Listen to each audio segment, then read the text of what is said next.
আমাদের কুরবানি ইব্রাহিম আলাইহিস সালামের কুরবানি যুলহিজ্জা মাসের প্রথম দশক রামাজানের শেষ দশকের চেয়ে উত্তম। বিদ্বানগণ বলতে চান যে রামাজানের শেষ দশকের চেয়ে যুলহিজ্জার প্রথম দশকই উত্তম। কেন? রামাজান মাসের শেষ দশকে রয়েছে শুধুমাত্র লাইলাতুল কাদর, আর যুলহিজ্জার প্রথম দশকে রয়েছে কোরবানি, বড় মাধ্যম আল্লাহকে সন্তুষ্ট করার। আরাফার মাঠ, ব্যতিক্রম স্থান, আর রয়েছে হজ। সব মিলেই রাসূল সাল্লাল্লাহু আলাইহি সাল্লাম বললেন, মা মিন্না ইয়ামিন আল আমালুস সালিহু আহাব্বু ইলাইয়া মিন হাযিহিল আইয়াম। আল্লাহ তাআলার কাছে যুলহিজ্জা মাসের প্রথম 10 দিনের নেকি যত প্রিয়, আমল যত প্রিয়, আর বাকি 11 মাসের ইবাদত আল্লাহর কাছে তত প্রিয় নয়। তাহলে তো রামাজানও টিকল না। সাহাবীগণ বললেন, জেহাদও নয়। তো সাহাবীগণের এই উত্তর আল্লাহ রাসূল বলছেন, না, জেহাদও নয়। জেহাদ করেও অত আল্লাহর সন্তুষ্টিপূর্ণ আমল করা যাবে না যুলহিজ্জার প্রথম দশকে যেভাবে যাবে। তবে হ্যাঁ, যে লোকটি বাড়ি থেকে বের হয়ে গেল, একেবারে নিজেকে বের করলো ঘোড়া গাধা নিয়ে, আর ফিরল না, সে ভিন্ন কথা। তাছাড়া যুলহিজ্জার প্রথম দশকের ইবাদতই উত্তম বাকি 11 মাসের চেয়ে। কি করতে পারি আমরা করতে পারি? 1, কুরবানি বেশি করে। 2, 1 থেকে 9 পর্যন্ত সিয়াম। 3, দান। 4, তাসবিহ। 5, ইস্তেগফার। প্রথম 10 দিনকে এই কাজের জন্য বাছাই করে নিতে হবে। তাসবিহ, তাহলিল, জিকির, আজকার, দান, খায়রাত, কুরবানি, ভালো প্রস্তুতি নিতে হবে। একটি কথা এখানে রেখে গেলাম, তা হচ্ছে এই যে ইব্রাহিম আলাইহিস সালাম তার ছেলেকে বারবার কুরবানি করার চেষ্টা করছেন, ছেলে কুরবানি হচ্ছে না। তাতে বিদ্বানগণ অনেকে বলতে চেয়েছেন যে ছুরির নিচে লোহা লাগানো আছে, সেই জন্য কাটছে না। কথাটি মিথ্যা। কেননা আল্লাহ তাআলা বলে দিয়েছেন ছুরিকে কাজ করতে হবে না, তাই ছুরি কাজ করে না। মানুষ না হয় নিমক হারাম আদম সন্তান, জড় বস্তু নিমক হারাম নয়। জড় বস্তু আল্লাহর কথা মানে। এই যে ইব্রাহিম আলাইহিস সালামকে আগুনে নিক্ষেপ করা হলো, আল্লাহ বললেন আগুন শীতল হও, এই যে হয়েছে। ইব্রাহিম আলাইহিস সালাম তো আগুনে জ্বলে গেলেন না, তো আল্লাহ বললেন ছুরিকে কেটো না, বাস কাটলো না। তা অনেক প্রমাণ আছে, বুখারী মুসলিমের হাদিস। ওই যে একটা লোক 99টা লোককে হত্যা করার পরে বলল বাঁচার পথ, তো যার কাছে গেছে সে হলো দরবেশ, ও তো ধর্ম বুঝে না। তখনও বলছে, বাহ, 99টা লোককে হত্যা করার পরে আবার বাঁচার পথ। তখনও বলল, তাহলে আর তোমাকে রেখে কি হবে, তো 100 বাঁচার পথ এখন। তো বললে, যাও, ওই গ্রামে একজন মাওলানা আছে, জিজ্ঞাসা করো। যেতে আরম্ভ করতেই সময় শেষ, বুকটা ওইদিকে ঠেলে দিয়ে আল্লাহকে দেখালেন, পাপ করেছি এই কথাই ঠিক, তবে ক্ষমা চাচ্ছি। এই যে বুকটা ওইদিকে ঠেলে দিয়ে দেখালাম। আল্লাহ বললেন, ঠিক আছে ফেরেশতা, মেপে দেখো চলে গেছে বেশি না আছে বেশি। ফেরেশতাকে মাপতে লাগিয়ে বলছে, এই গ্রাম যে দিক থেকে যাচ্ছিল সরে যাও, যে গ্রামে আসছিল সেই গ্রাম যাচ্ছিল সে পিছে হটো। জড় বস্তু গ্রাম আল্লাহর কথা মানে, বুখারী মুসলিমের হাদিস। আম গাছে জাম ধরতে পারে, ধরে না। অমাবস্যা রাতে চাঁদ উঠতে পারে, উঠে না। শুঁয়ের ছিদ্র দিয়ে লাঙ্গলের ফা ঢুকতে পারে, ঢোকে না। এগুলো ঘটে যেতে পারে। বুখারী মুসলিম মানে সন্দেহ আছে বলে কিয়ামত পর্যন্ত চেষ্টা করলে ফল হবে না, যা আছে তাই থাকবে। 10,000 বছর পরে যদি মানুষ যন্ত্রের মাধ্যমে রাসূলের কথা সবই ধরে ফেলে, আর সেই কথা যদি বুখারী মুসলিমে মিল না খায়, তাহলে সেই যন্ত্র ভুল করেছে বলে প্রমাণ হবে। এই কথা মিথ্যা প্রমাণ হবে না, তার নাম বুখারী মুসলিম। জড়বস্তু আল্লাহর কথা মানে। ওই যে একটা লোক বলল, বেটা আমি এত বড় পাপী, আল্লাহ যদি ধরতে পারে তাহলে আমাকে খুব শাস্তি দিবে। এরকম শাস্তি কাউকে দেবে না। অতএব আমি মারা গেলে আগুন দিয়ে জ্বালিয়ে অর্ধেক চাই পানিতে ফেলে দিও, অর্ধেক চাই মাটিতে ফেলে দিও, আল্লাহ যেন ধরতেই না পারে। তো ছেলেরা তাই করলো। আল্লাহ বলছেন বাতাস ছাই জমা করে দাও, দিল। বা মাটি ছাই জমা করে দাও, দিল। তো আল্লাহ বললেন মানুষ তৈরি করে কেন এই আদেশ করেছ? তোমার ভয়ে করেছি, আর তুমি ভালো জানো। আসলে আমি রূপকভাবে করেছি না তোমার ভয়ে করেছি, এটা তুমি ভালো জানো। তখন আল্লাহ বলছেন ঠিক আছে, ক্ষমা করে দিলাম। যেহেতু তুমি আমার ভয়ে করেছো, তুমি সেটা বলছো, আর আমি সেটা জানি, সে কথা তুমি আমার দিকেই ঠেলে দিচ্ছ, তুমি ভালো জানো, তো মাফ করে দিলাম। এই যে জড় বস্তু কথা শুনে কত প্রমাণ নেবেন? অতএব ছুরির নিচে লোহা লাগানো হয়েছে, কথাটি মিথ্যে। সম্মানিত দিনী ভাই বোন, আমাদের কুরবানি ইব্রাহিম আলাইহিস সালামের কুরবানি। আবু হুরায়রা রাদিয়াল্লাহু তাআলা আনহু বলেন, রাসূল সাল্লাল্লাহু আলাইহি সাল্লাম বলেছেন, মান কানা লাহু সাওলা মিযাহি ফালা ইয়াকরাবান্না মুসাল্লানা। কারো যদি টাকা পয়সা থাকে, সে যদি কুরবানি না করে, তাহলে সে যেন আমার ঈদগাহের মাঠে না আসে। এর অর্থ এই নয় যে কুরবানি ফরজ। কুরবানি একটি সুন্নাতে মুআক্কাদা, গুরুত্বপূর্ণ সুন্নাত। করা ভালো, না করলে গুনাহগার হবে মানুষ, সে কথা নয়। আবু বকর সিদ্দিক রাদিয়াল্লাহু তাআলা, ওমর রাদিয়াল্লাহু তাআলা মাঝে মধ্যে করতেন না, মানুষ যেন ফরজ মনে না করে। আল্লাহকে সন্তুষ্ট করার একটি বড় মাধ্যম কুরবানি। আনাস রাদিয়াল্লাহু তাআলা আনহু বলেন, যাহা রাসূলুল্লাহ সাল্লাল্লাহু আলাইহি ওয়াসাল্লাম কাবশাইনে আমলাহাইনে আকরানাইনে। আমি রাসূল সাল্লাল্লাহু আলাইহি সাল্লামকে দেখলাম, তিনি দুইটি ভেড়া জবে করলেন। তা ছিল সাদা কালো, তা ছিল সিংওয়ালা। তিনি নিজে হাতে জবে করলেন। তিনি তার চোয়ালের উপরে পা চাপিয়ে দিলেন, তারপরে বললেন বিসমিল্লাহ আল্লাহু আকবার। এইভাবে তিনি কুরবানি করলেন। আবু হুরায়রা রাদিয়াল্লাহু তাআলা আনহু বলেন, কানা নবী সাল্লাল্লাহু আলাইহি সাল্লাম ইজা আরাদা ইজাহিয়া। আল্লাহ রাসূল কুরবানির ইচ্ছা পোষণ করলে তিনি ইস্তারা কাবশাইনে, একতা দুইটি ভেড়া কিনলেন। সামি নাইনে মোটা তাজা, আজিম আইনে খুব বড়, আমলা হাইনে শিং সাদা কালো, আকরান আইনে শিং অলা, মজু আইনে অন্ডকোষ বের করা। জাবাহ আহাদাহুমা মিন মোহাম্মদ ও আলে মোহাম্মদ। দুইটার একটা জবে করলেন তার জন্য এবং তার পরিবারের জন্য। ইবনু মাজাহ, হাদিস সহিহ। পরিবারের পক্ষ থেকে অন্তত একটি কুরবানি করতে হবে মর্মে যখন হাদিস পেশ করব, কিছুক্ষণ পরে তখন এই হাদিস আবারও আসবে। সম্মানিত দিনী ভাই বোন, কুরবানি। জাবের রাদিয়াল্লাহু তাআলা আনহু বলেন, লা তাসবাহ ইল্লা মুসিন্না। তোমরা দাঁত ছাড়া কুরবানি করো না। পশু কেনার সময় দাঁত দেখতে হবে জরুরি, দাঁতেছে কি না, দাঁত আছে কি না। সাধারণত ছাগল দাঁতে 1 বছরে, গরু দাঁতে 2 বছরে, উট দাঁতে 5 বছরে, আর মানুষ দাঁতে 7 বছরে। এটা সাধারণত একটা সময়। তবে 1 বছর হলেই ছাগল কুরবানি করতে হবে কথা তা নয়, দাঁত হতে হবে, এ কথাই ঠিক। জাবের রাদিয়াল্লাহু তাআলা আনহু বলেন, রাসূল সাল্লাল্লাহু আলাইহি সাল্লাম বলেছেন, আল বাকরাতুন সাবাতিন আল জাজুরান সাবাতিন। গরু 7 জনের পক্ষ থেকে, উট 7 জনের পক্ষ থেকে। আব্দুল্লাহ ইবনে আব্বাস রাদিয়াল্লাহু তাআলা আনহু বলেন, কুন্না মান নবী সাল্লাল্লাহু আলাইহি সাল্লাম ফি সাফারিন। আমরা একদা সফরে ছিলাম রাসূলের সাথে। ফাহাজার আল আজহা, কুরবানির সময় চলে আসলো। ইস্তারাকনা, আমরা অংশগ্রহণ করলাম। ফিল বাকারাতে সাবাতুন, গরুতে 7 জন, অফিল বাইরে আসারা, আর উটে 8 জন, 10 জন। সম্মানিত দিনী ভাই বোন, অত্র সহিহ হাদিসে বোঝা যায়, বুখারী মুসলিমের হাদিসে, যে ভাগে কুরবানি চলে। তো ভাগে কুরবানি চলে এর অর্থ কি এইটা যে 7 পরিবারের পক্ষ থেকে 7 জন আর 7 পরিবার এক নয়, 7 জন আর 7 পরিবার এক নয়, 7 জন আর 7 পরিবার এক নয়, 7টা পরিবারের পক্ষ থেকে একটা গরু কুরবানি করতে হবে। এমন হাদিস আমার এই লম্বা সময়ের তদন্তে বের করতে পারিনি।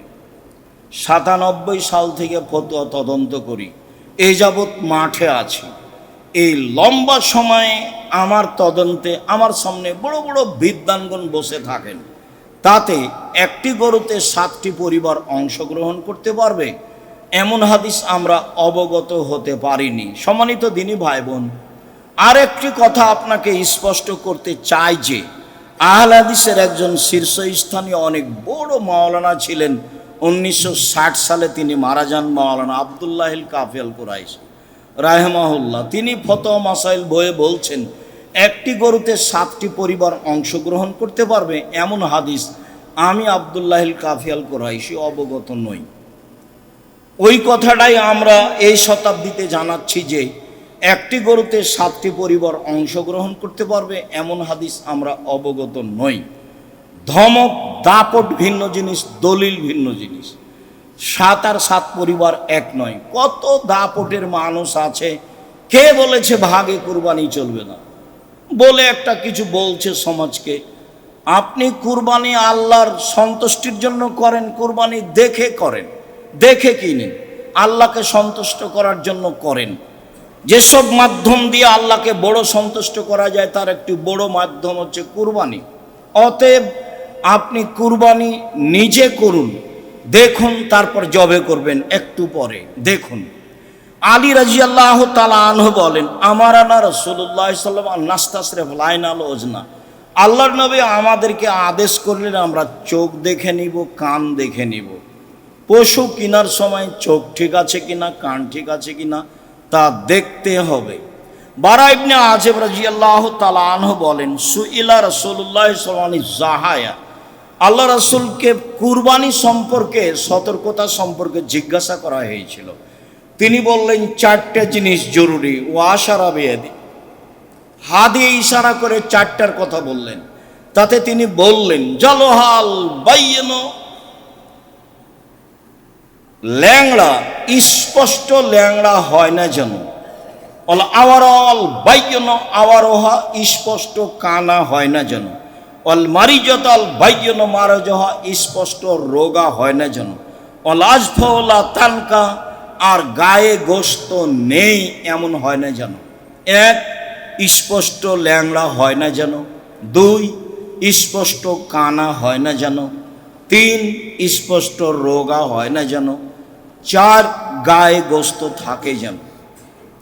5, কান ঠিক থাকে যেন। 6, আপনার চোখ ঠিক থাকে যেন। এগুলো দেখে কিনতে হবে। একাধিক সহিহ হাদিস যা প্রমাণ করে। কিনে নিয়ে আসার পরে নিখুঁত কিনে নিয়ে এসেছেন, তারপরে ত্রুটি ঘটেছে, সমস্যা নেই। কিনেই নিয়ে এসেছেন খুঁতপূর্ণ, আবার বিক্রি করতে হবে, আবার বিক্রি করে ভালো কিনতে হবে, মোটা তাজা কিনতে হবে, গায়ে গোস্ত আছে দেখে কিনতে হবে, দাঁত দেখে কিনতে হবে, চোখ দেখে কিনতে হবে, ভালো লেজ আছে, পা ঠিক আছে, সব ঠিকঠাক মোটা তাজা দেখে কিনতে হবে। আল্লাহকে সন্তুষ্ট করার জন্য কুরবানি করতে হবে। সম্মানিত দিনী ভাই বোন, বলছিলাম টাকা বেশি আছে, রাজস্থান থেকে উট নিয়ে এসে কুরবানি করেন। টাকা কম আছে, ষাঁড় কুরবানি করেন। তার চেয়ে টাকা কম আছে, খাসি কুরবানি করেন। তার চেয়ে টাকা কম আছে, ছাগি কুরবানি করেন। তার চেয়ে টাকা কম আছে, ভেড়া কুরবানি করেন। একটা ভাগে যত টাকা লেগেছে ওই ভাগ দিয়ে আজও বাজারে অন্তত 3টা ভেড়া পাওয়া যায়। আপনার মাথায় সবসময় ভুল প্রতিক্রিয়া কাজ করছে, সেখানে করার কি আছে? আমি আমার আব্বাকে দেখেছি নিয়মিত ভাগে কুরবানি দেওয়া। ভাগে কুরবানি চলবে কি চলবে না এ বিবেচনা সমাজের লোক করতো কি না তা আমার জানা নেই। ভাগের কথা তো আছে, 7 জন আর 7 পরিবার এক নয়। পরিবারের পক্ষ থেকে কুরবানি হতে হবে একটা, এ কথাই ঠিক।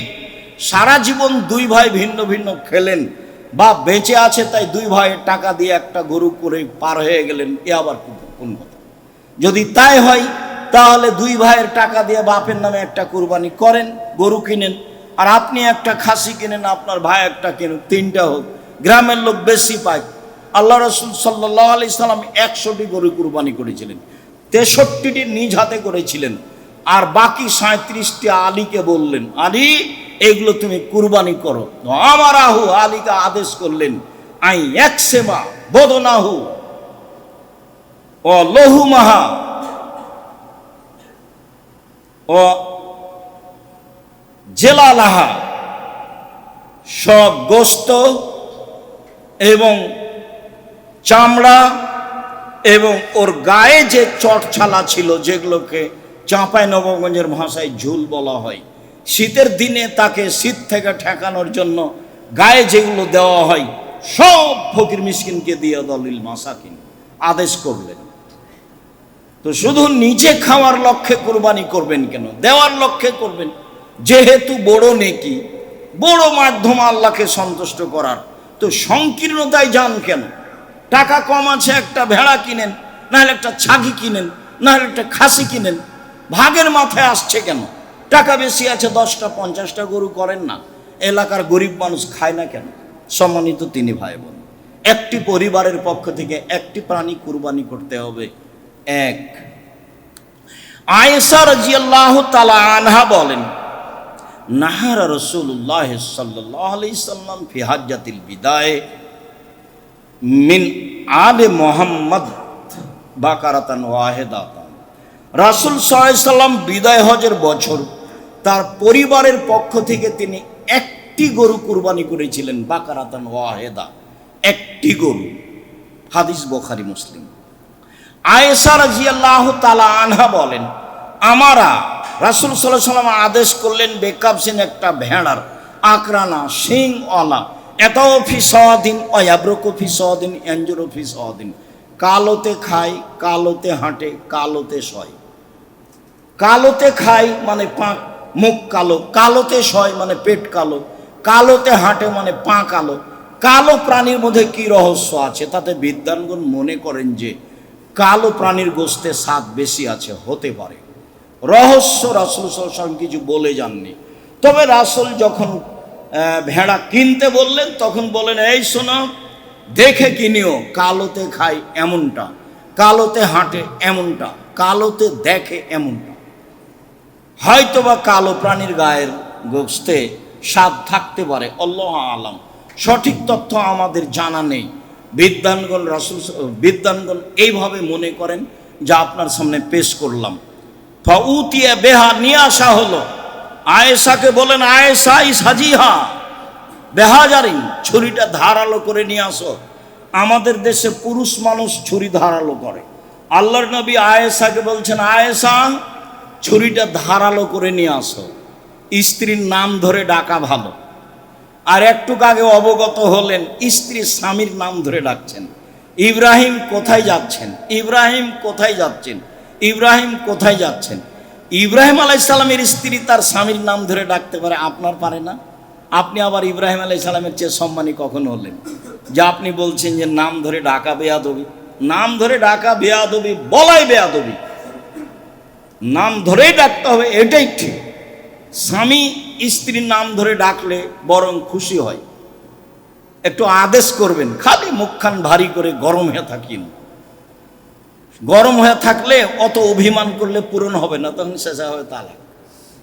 অত অভিমান করেন কেন? পানি ঢেলে দেয়নি সেই অভিমান, বিছানা ঠিক করে দেয়নি সেই অভিমান, এই করেনি সেই অভিমান, ওর শ্বশুর টাকা পয়সা দেয়নি সেই অভিমান। এত অভিমান বইয়ের উপরে করেন কেন? আদেশ করেন, খালেদা এইদিকে শোনো, এক গ্লাস পানি নিয়ে আস, খুশি হয়ে যাও। নাম ধরে ডাকেন, অভিমান কম করেন। বরং ও মহিলা মানুষ আপনার উপরে অভিমান করতে পারে, যদিও অভিমান করলে ক্ষতি হয়। আমি বলেছি মহিলা মানুষ হিসাবে 3টা কাজ জরুরি। 1, অভিমান করবে না। 2, প্রতিবাদ করবে না। 3,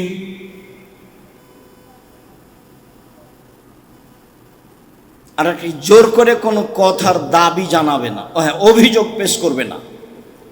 এই তোমার ভাই এমন, তোমার বোন এরকম, তোমার মা এরকম, তোমার বাপ এরকম, আমাকে এইভাবে বলে।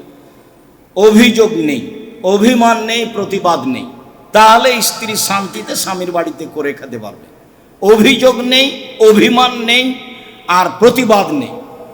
যা হচ্ছে হবে, চুপচাপ থাকতে হবে। সব গায়ে সহ্য করে নিতে হবে। যা বললো বললো, দেবরে বললো বললো, ভাসুরে বললো বললো, শ্বশুরে বলেছে বলেছে, গাও কেটে গেছে নাকি? আমাকে যখন গালি দেয়, কতদিন বললাম আপনাকে, তখন গালি দাও বন্ধ করলে আবার রিং দিয়ে বলি, ভাইজান আর কিছু গালি বাকি ছিল, থাকলে 7 মিনিট নেন। তার গালি, তার বদনাম আমার কোনো প্রতিক্রিয়া করে না। হ্যাঁ, এরকম কোনো ভিতরে আমার সাথ জাগে না। আমার জীবনে আমি মানুষের প্রতিশোধ নিব না এবং বদনাম করব না, এটা আমার ত্যাগ ইনশাল্লাহ, যে কোনো মূল্যে।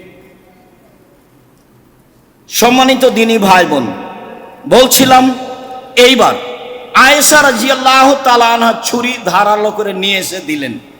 আয়েশা বলছেন যে দেখলাম তিনি প্রাণীটা ফেলে দিলেন, চুয়ালের উপরে পা চাপালেন, তারপরে বলছেন আল্লাহুম্মা তাকাব্বাল মিন মুহাম্মদ ওয়া আলে মুহাম্মদ, হে আল্লাহ তুমি এটা কবুল করো মুহাম্মাদের পক্ষ থেকে, তার পরিবারের পক্ষ থেকে। বিসমিল্লাহ, আল্লাহু আকবার। আল্লাহর নামে আল্লাহ সবচেয়ে বড়, জবে করলেন। এই যে পরিবারের পক্ষ থেকে, বুখারী মুসলিমের হাদিস। আগেরটা ছিল, এটাও বুখারী মুসলিমের হাদিস। মেখনাফ ইবনে সুলাইম বলছেন কুল্লামা নবী সাল্লাল্লাহু আলাইহি সাল্লাম আরাফা বে আরাফা ওকুফান, আমরা রাসূলের পাশে আরাফার মাঠে দাঁড়িয়েছিলাম। তিনি আরাফার মাঠে এক ঐতিহাসিক বক্তব্য দিলেন। ঐতিহাসিক বক্তব্যে তিনি অনেক কথা বললেন। এক পর্যায়ে বললেন, ইয়া আইয়ুহান নাস, জনগণ মনে রেখো, আলা ইন্না লিকুল্লি আহলি বাইতিন ফি কুল্লি আমিন উজিয়া, প্রত্যেকটা পরিবারের পক্ষ থেকে অন্তত একটি প্রাণী কুরবানি হতে হবে প্রতি বছর। জনগণ মনে রেখো, প্রত্যেকটা পরিবারের পক্ষ থেকে অন্তত একটি প্রাণী কুরবানি হতে হবে প্রতি বছর। পরিবার কাকে বলে? ভাত ভিন্ন যেখানে, পরিবার ভিন্ন সেখানে। অ্যাকাউন্ট ভিন্ন আছে দুই ভাইয়ের, চাকরি করে ভিন্ন, আর কুরবানি তো বলছে দুই ভাই একসাথে। আপনি বুঝেন তো, আল্লাহ বুঝে না? সারা জীবন তো ইনকাম ভিন্ন ভিন্নই করলেন, অ্যাকাউন্ট তো ভিন্নই আছে। তো হ্যাঁ করেন, দুই ভাইয়ের টাকা দিয়ে বাপের নামে একটা গরু কিনেন না, দুই ভাইয়ের দুটা করেন, বেশি কুরবানি করেন, নেকি বেশি হবে। আল্লাহ রাসূল একাই 100টা করলেন, তা আপনি 5-7টা করেন, 10টা। ছোট মন কেন? আরে তাহলে তো গরিব মানুষ বেশি গোস্ত নিবে, বাজারে বিক্রি করবে, করুক না, তাহলে আপনার হিংসাটা কেন হচ্ছে? এইটা কেন? আতা ইবনে ইয়াসার বলছেন, আমি আবু আইয়ুব আনসারীকে বললাম, কাইফা কানাতি যাহায়া ফি আহাদি রাসূলিল্লাহ সাল্লাল্লাহু আলাইহি ওয়াসাল্লাম। ও আবু আইয়ুব আনসারী, বিশিষ্ট সাহাবী, রাসূলের যুগে কুরবানি কেমন ছিল?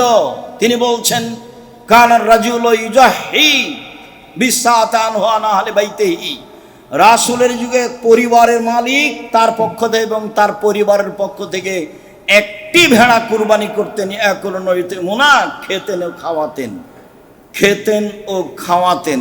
এই যে 4-5টা হাদিস আপনার সামনে পেশ করলাম, পরিবারের পক্ষ থেকে অন্তত একটি প্রাণী কুরবানি করতে হবে। এইটা আপনাকে আবারও বলছি যে আপনি বৈধ পয়সা দিয়ে অন্তত পরিবারের পক্ষ থেকে একটি প্রাণী কুরবানি করেন। বেশি টাকা আছে উট করেন, তারপরে গরু করেন, না হয় খাসি করেন, না হয় ছাগি করেন, না হয় ভেড়া করেন। আকিকার সাথে কুরবানির কোনো সম্পর্ক নেই, আকিকার সাথে কুরবানির কোনো সম্পর্ক নেই। আকিকা হচ্ছে পিতার জিম্মেদারি, পিতাকে দিতেই হবে। জন্মের 7ম দিনে আকিকা দিতে হবে। 14 দিনে চলে না, 21 দিনে চলে না, জীবনে একদিন চলে না। মতামতে হাদিস একটাও ঠিক নয়। 7ম দিনেই আকিকা দিতে হবে, আপনি দিতে বাধ্য। কানা দেন, খোড়া দেন, ল্যাংড়া দেন, আধা মরা দেন, দেন।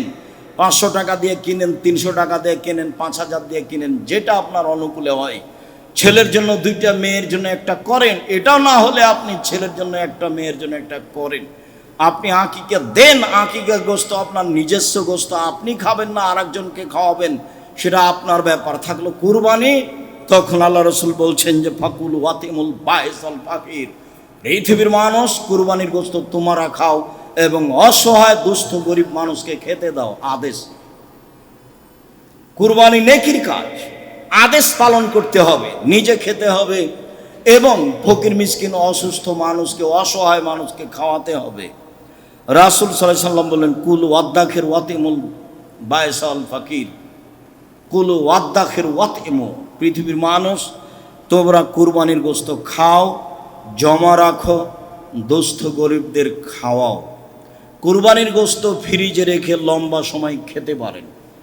অসহায় মানুষ পাশে ছিল, তাকে দিলেন না, তারপরে ফ্রিজে রেখে দিলেন, তাহলে কি হলো? ভুল হয়েছে, এটা কৃপণতা হয়েছে, ঠিক হয়নি। হ্যাঁ, নেওয়ার যদি না থাকে, কেউ জমা রাখেন, সেটা ভিন্ন কথা, তবে দেওয়ার চেষ্টা করবেন। আল্লাহ রসুল আলীকে আদেশ করলেন, আলী, যে কয়েকটা গরু জবাই করা হলো তার এক টুকরা নিয়ে রান্না করো, আর সব ফকির মিসকিনের মধ্যে বন্টন করে দাও। বেশি করে করেন, ফকির মিসকিনের মধ্যে বন্টন করে দিবেন। আব্দুর রাজ্জাক সাহেব ফকির নিয়ে যত বিক্রি করেন, তাতে আপনার কি? বিক্রি করলে আপনার হিন্দু যদি চাইতে আসে তবুও দিবেন। একটা কথা মনে রাখেন, বহুবার বলেছি, আবার আজকে বলছি, যখন কেউ চাইবে তখন দিয়ে দিয়ে হাতিতে চড়ে থাকলেও, যেটা আপনার অনুকূলে হয়, আপনি যখন নিজে দিতে যাবেন তখন সে যেন পরহেজগার মানুষ হয়। তোকা, তুমি পরহেজগার মানুষকে খেতে দাও। 10 টাকা দান করলে যেখানে শিরক নাই, বিদাত নাই, সেখানে দান করতে হবে। কাউকে খাওয়াতে চাইলে পরহেজগার মানুষকে খাওয়াতে হবে। এই হাদিসের সুবাদে মানুষ আলেম ওলামাকে দাওয়াত দিয়ে থাকে। মানুষের ধারণা যে আলেম ওলামা ভালো মানুষ, কথা ঠিকই আছে, কারণ আল্লাহ রসুল বলছেন আল ওলামা ওয়ারাসাতুল আম্বিয়া, আলেম ওলামার নবীগণের উত্তরাধিকারী। ভালোই তো কথা, কথা তো সুন্দর। এই হিসেবে আলেম ওলামাকে দাওয়াত দিতে হবে, এই কথাও ঠিক। আবার আল্লাহ রসুল বলছেন মৌলানা সাহেব দিয়ে জাহান্নাম উদ্বোধন হবে, তখন মৌলানা সাহেবকে দিয়ে যদি জাহান্নাম উদ্বোধন হয়, তাহলে তা আপনাকে বিবেচনা করতে হবে। মাছ দিয়ে ভাত খেলে কাঁটা ফেলে খান, বুদ্ধি তো আছেই। তো আলেম বলছে আসলেই তা আপনি একটু ভেবে দেখলেই হবে, একটু জিজ্ঞাসা করলেই হবে। থুথির জোর সেই বক্তা, আসলেই কি তাই? আলেম ওলামা মানুষ আছে, পরহেজগার মানুষ আজও আছে। বিবেচনা করে চিন্তা ভাবনা করে একটু দিনের কাজ করবেন। খুতবার শেষে চলে আসলাম, সম্মানিত দিনী ভাই বোন। খুতবার শেষে আপনাকে বলছি, জুলহিজ্জার 1 তারিখ থেকে 9 পর্যন্ত সিয়াম রাখার প্রাণপণে চেষ্টা করতে হবে। 11 মাসের যে কোনো দিনের ইবাদতের চেয়ে জুলহিজ্জার প্রথম দশকের ইবাদত আল্লাহর কাছে অনেক অনেক অনেক বেশি প্রিয়। হাদিস তো বুখারী মুসলিম। তো ইবাদত কি করবেন, কি হতে পারে? ইবাদতের কথা তো উনি খাস করেননি, খালি বলেছেন জুলহিজ্জার প্রথম দশকের ইবাদত আল্লাহর কাছে যত প্রিয়, আর কোনো দিনের ইবাদত তত প্রিয় নয়। কি করবেন প্রথম দশকে? তাতে পরামর্শে বললাম, একাধিক হাদিসের ভিত্তিতে কুরবানি করুন। তাহলে প্রথম দশকে পড়লো একটা গেল। কুরবানি যদি করেন, তার একটা কথা মনে রাখবেন, মান রা হেলালা জিলহিজ্জা ওয়ারাদা ইউজাহিয়া ফালা ইয়াকুদ মিন শারি ওয়ালা মিন আজফারিহি। যে কুরবানি করার ইচ্ছে করছে, চন্দ্র দেখলো, সে যেন নখ না কাটে, চুল না কাটে, সে যেন নখ না কাটে, চুল না কাটে। ছেলে মেয়ে যারা আছে তাদের আদেশ আছে, আসেনি, তবে যেহেতু মালিক সবার পক্ষ থেকে কুরবানি দিচ্ছে, সবারই নখ চুল না কাটা ভালো। জুলহিজ্জার চন্দ্র ওঠার আগেই প্রস্তুত থাকবেন। অত বেখেয়াল থাকলে হয়? চাকরির সময় ঠিক আছে, মানুষের কাছে যাওয়ার সময় ঠিক আছে, গন্ডগোল আড্ডা পিটার সময় ঠিক আছে, সবই ঠিক থাকে, আর জুলহিজ্জার 1 তারিখ কবে সেটা ঠিক থাকে না। অতএব জুলহিজ্জার 1 তারিখ যেদিন হবে, তার একদিন আগে প্রস্তুতি নেন। নখ কেটে নেবেন, মোচ কেটে নেবেন, চুল কেটে নেবেন, যার করে পরিষ্কার পরিচ্ছন্নতার অভাব না থাকে। আপনি, আপনার স্ত্রী, ছেলে মেয়ে সবাই, হাদিস তো বুখারী মুসলিম, পালন করতে হবে। 2, 1 থেকে 9 পর্যন্ত সিয়াম থাকবেন, চেষ্টা করেন না। মরলেই সময় শেষ। মরার পরে যে কারোর সাথে আর কথা চলেন, এটা দেখতে পাচ্ছি, তবে মনে থাকে না যে মরলেই সময় শেষ। হিসাব নিকাশ, জমি জায়গা, বাড়ি ঘর সবই শেষ। এমন আশ্চর্য ব্যাপার, আর কোনোদিন যোগাযোগ হয় না, এক অবাক জিনিস। তো মরলেই যদি শেষ হয়, তো একটু চেষ্টা করি না। 1 থেকে 9 পর্যন্ত সিয়াম থাকে। 2, 3 দান খায়রাত, এটাও জুলহিজ্জার 1 থেকে 9 পর্যন্ত মাথায় রাখতে হবে। 4 তাসবিহ, তাকবীর, বেশি না পড়লে 1 তারিখ থেকে চলবে। আল্লাহু আকবার, আল্লাহু আকবার, লা ইলাহা ইল্লাল্লাহ, আল্লাহু আকবার, আল্লাহু আকবার, ওয়ালিল্লাহিল হামদ, আল্লাহু আকবার কবীরা, আল্লাহু আকবার কবীরা, আল্লাহু আকবার কবীরা, আলহামদুলিল্লাহি কাসীরা, আলহামদুলিল্লাহি কাসীরা, আলহামদুলিল্লাহি কাসীরা, সুবহানাল্লাহি বুকরাতাও ওয়া আসীলা, সুবহানাল্লাহি বুকরাতাও ওয়া আসীলা, সুবহানাল্লাহি বুকরাতাও ওয়া আসীলা। এছাড়াও সুবহানাল্লাহি ওয়া বিহামদিহি, সুবহানাল্লাহ। যেভাবে আপনার তাসবিহ অনুকূলে আসে, কিছুই যদি মনে না থাকে এটা তো থাকবে। আল্লাহু আকবার, আল্লাহু আকবার, লা ইলাহা ইল্লাল্লাহ, আল্লাহু আকবার, আল্লাহু আকবার, লিল্লাহিল হামদ। একবারে যুলহিজ্জার 1 তারিখ থেকে চলবে 13 তারিখ পর্যন্ত, এক টানা। তাহলে তাসবিতে থাকেন, মানে তাকবীর। তারপরে ইস্তেগফার, একটু খাস করে সময় বের করেন না, আস্তাগফিরুল্লাহ ওয়া আতুবু ইলাইহি বলেন, আস্তাগফিরুল্লাহ আল্লাযী লা ইলাহা ইল্লা হুয়াল হাইয়ুল কাইয়ুম বলেন, সাইয়্যিদুল ইস্তেগফার বলেন, একটু কিছু বলেন। মুখখান খালি বন্ধ করে চুপটি করে থাকেন কেন? যখন ঝগড়া লাগছে তখন এমন বলে নিচ্ছেন, আর যখন আড্ডা পিটছেন তখন আর একজন পাশে আছে কি না বলছেন তার কোনো হিসাব নাই, একবারে বলে একাকার করে দিচ্ছেন। আর তাসবির সময়তে মুখখান চুপটি লেগে থাকে। লাগে কেন? থাকে কেন? আল্লাহ নবী বলছেন যে চাইলে আল্লাহ খুশি হয়, আর না চাইলে আল্লাহ বেজার হয়। তো এটার উত্তর কি? চাইলে আল্লাহ কি করেন? খুশি হন, না চাইলে আল্লাহ বেজার হন। তাহলে এটার উত্তর কি? এটা চেষ্টা করেন সমন্বিত দিনই ভাই। এরপরে বলছি, বৈধ পয়সা দিয়ে কুরবানি করেন, বৈধ পয়সা দিয়ে কুরবানি করেন। কুরবানি বেশি বেশি দেওয়ার চেষ্টা করি। ভাগে কুরবানিতে যেতে হবে না। ভাগে কুরবানি করে গোস্ত ওর বেশি হয়েছে, হাড়গুলো খালি এদিকে এসেছে, মাথা যে কোন দিকে গেল, কলিজা কেজে নিল, এসব কথা কেন? এখানে আপনি আসছেন কেন? যাতে আছে মান সম্মানের ব্যাপার, যাতে আছে ভুল ধারণা, যাতে আছে খারাপ ধারণা, সেখানে কেন? সম্মানিত দিনী ভাই,